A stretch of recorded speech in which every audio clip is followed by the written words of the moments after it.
नमस्कार दोस्तों, स्वागत है आपका आपके अपने चैनल कथा संगम में। कब्रिस्तान ये शब्द ही थोड़ा संवेदनशील है, ना सिर्फ इसलिए कि इस शब्द का संबंध मृत्यु से है और यहाँ की आपका अपना कोई यहाँ पे खास दफनाया गया होगा, पर इसलिए भी ये थोड़ा संजीदा है क्योंकि कब्रिस्तान को लेके कई धारणाएं और कहानियां जुड़ जाती हैं। आप यूं ही किसी को कब्रिस्तान से आधी रात को गुजरते हुए नहीं देखेंगे या फिर ऐसा आप खुद भी नहीं करना चाहेंगे। कब्रिस्तान और आत्माओं को लेकर ना जाने कितनी ही कहानियां हमने सुनी हैं। आज हम आपको ऐसे ही एक कब्रिस्तान ले जाने वाले हैं जहां माना जाता है कि आज भी एक अंग्रेजी सेना का अफसर सरकटी अवस्था में भटकता हुआ दिखता है।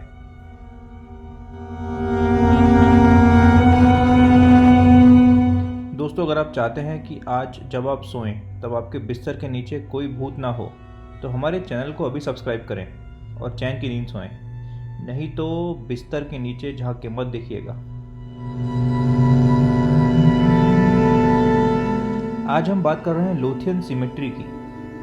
ये कब्रिस्तान दिल्ली में कश्मीरी गेट से 5 मिनट की दूरी पर स्थित है।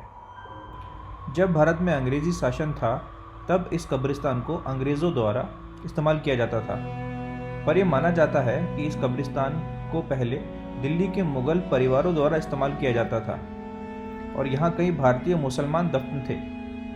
इस कब्रिस्तान के शहर के बीचों बीच और पेड़ों की हरियाली से भरपूर होने की वजह से अंग्रेज़ों की नज़र इस कब्रिस्तान पर थी और उन्होंने 1808 में इस कब्रिस्तान पर कब्जा कर लिया। अंग्रेज़ नहीं चाहते थे कि उनके लोग भारतीयों के बीच दफनाए जाएं, तो उन्होंने यहाँ से कब्रें खोदकर भारतीयों के अवशेष कहीं और पहुँचाने का काम किया। माना जाता है कि किसी वजह से यह इस काम को पूरी तरह नहीं कर पाए और वहाँ अभी भी कुछ भारतीयों के अवशेष हैं। माना जाता है जो अंग्रेज़ ऑफिसर इस काम को करवाने के लिए जिम्मेदार था, उसी का शरीर यहाँ पहली बार दफनाया गया और इस कब्रिस्तान का नाम उसी ऑफिसर के नाम पर पड़ा। 1857 के विद्रोह के बाद ईस्ट इंडिया कंपनी के कई अंग्रेज़ों की लाशें यहाँ दफनाई गईं। इस कब्रिस्तान को लेकर 3 ऐसे किस्से कहानियां हैं जो इसे एक भूतिया जगह बनाते हैं।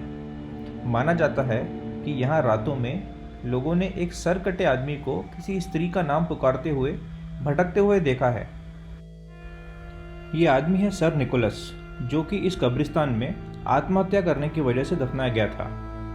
सर निकोलस को एक भारतीय शादीशुदा स्त्री से एक तरफा प्यार हो गया था। उस स्त्री ने जब निकोलस के प्यार को ठुकरा दिया तब निकोलस ने खुद के सर पर गोली मारकर आत्महत्या कर ली।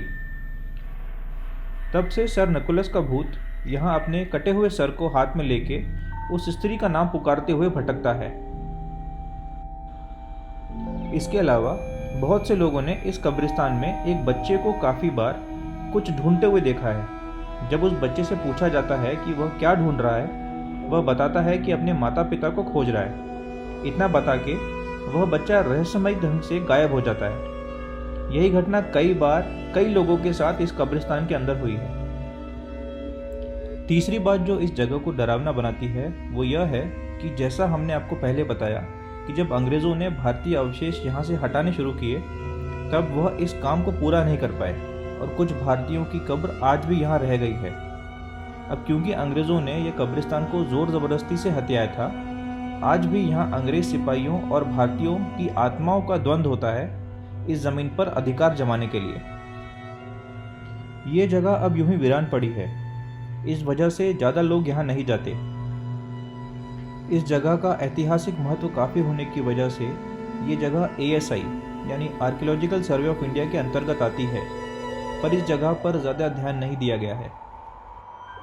आप अगर कभी इस जगह जाएं तो हमें ज़रूर बताएं कि क्या आपकी मुलाकात सर निकोलस या उस बच्चे से हुई। आप अगर ऐसी किसी जगह के बारे में जानते हैं और उसकी कहानी सुनना चाहते हैं तो हमें कमेंट में ज़रूर बताइए। कथा संगम को सब्सक्राइब करना ना भूलें। मिलते हैं आपसे अगली कहानी में, तब तक के लिए धन्यवाद।